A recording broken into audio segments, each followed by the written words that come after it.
แม่สร้างมือนี่มารับน้องโซยูไปแต่งสวยในเด้อจ้าของามๆเด้อแม่สร้างบ่ต้องตัดขนออกหลายขอโต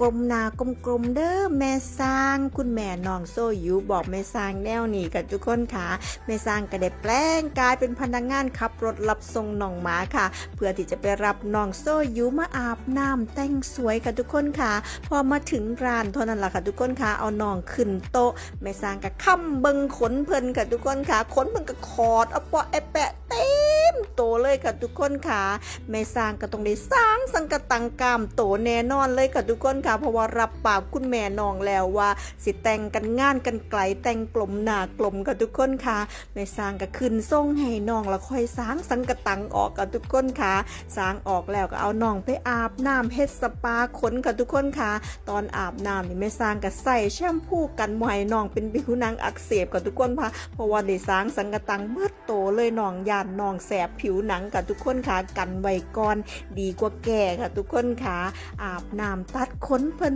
ก็ย้อมแม่สร้างค่ะทุกคนค่ะยืนเบิดแถแล้วมันแง่อุบลค่ะทุกคนค่ะแต่ว่าก็เป็นตาตาเปงเองค่ะทุกคนหน้าก็เหียนไม่ตะจุบค่ะทุกคนค่ะอาบน้ำตัดขนแล้วกับผู้งามหลายน้องโซยู